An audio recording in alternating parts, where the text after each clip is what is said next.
8 अगस्त 1998 को तालिबान ने मज़ार शरीफ पर कब्जा किया था। मज़ार शरीफ जीतने के लिए तालिबान ने जमकर खून खराबा किया था।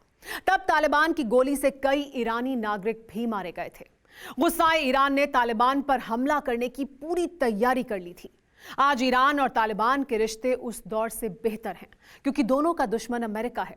लेकिन कूटनीति की मेज पर तालिबान के साथ कुछ ही देश बैठने को तैयार हैं। इसलिए तालिबान इस वक्त वो सब कर रहा है जो उसे रिंग मास्टर पाकिस्तान सिखा रहा है। तालिबान जिसे तरक्की की सीढ़ी समझ रहा है, उस पर फिसलन ही फिसलन है। देखिए टेली सीरीज का ये एपिसोड, गुलामी बिहाइंड द सीन्स।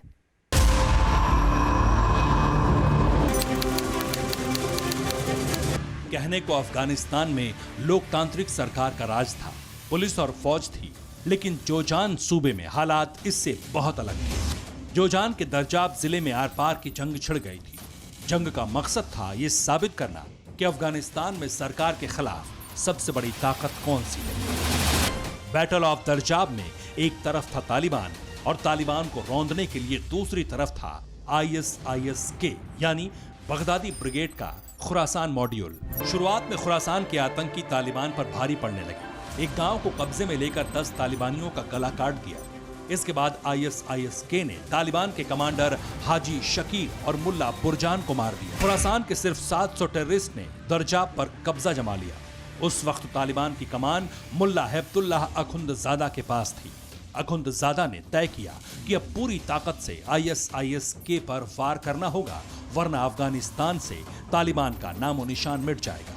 तालिबान ने अपने सबसे खूंखार लड़ाकों की टोली द रेड यूनिट को दर्जाब में उतार दिया। 22 जुलाई को तालिबान ने इस्लामिक स्टेट खुरासान के डिप्टी कमांडर हाजी मुराद को मार डाला। 30 जुलाई तक रेड यूनिट ने ऐसा कत्लेआम मचाया कि खुरासान के 2 गलाकाट कमांडर हबीबुल रहमान और मुफ्ती नेमत को तालिबान से अपनी जान बचाने के लिए अफगानिस्तान सरकार से कॉन्ट्रैक्ट करना पड़ा। तालिबान के कहर से बचने के लिए इस्लामिक स्टेट खुरासान के आतंकियों ने बीवी बच्चों समेत सरेंडर कर दिया। इसी के साथ बैटल ऑफ दर्जाब को तालिबान ने जीत लिया।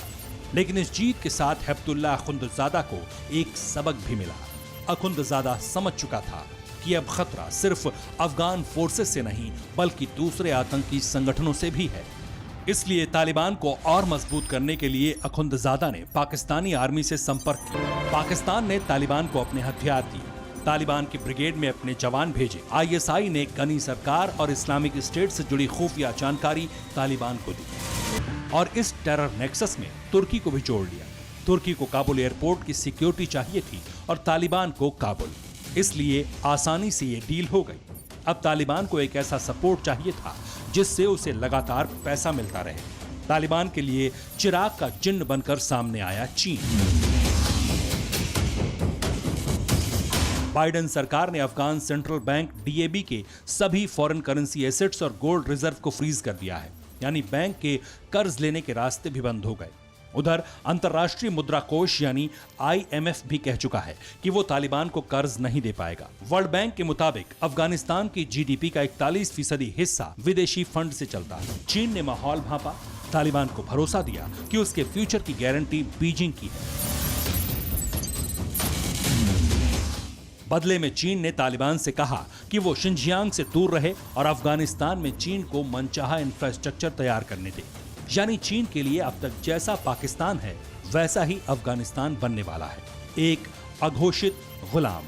एक रिपोर्ट के मुताबिक अफगानिस्तान में $3 ट्रिलियन यानी करीब 200 लाख करोड़ रुपए की खनिज संपदा है, जिस पर जिनपिंग की सीधी नजर है। पास के फायदे के लिए तालिबान के बड़े बड़े चेहरे ड्रैगन और तुर्की की गुलामी पर उतर आए। इस बीच तालिबान के नाम पर कतर भी इस्लामिक वर्ल्ड का नया सेंटर बन गया और दोहा इस्लामिक वर्ल्ड की नई कैपिटल। फिक्र आपकी, सोमवार से शुक्रवार रात 9 बजे सिर्फ TV9 भारतवर्ष पर।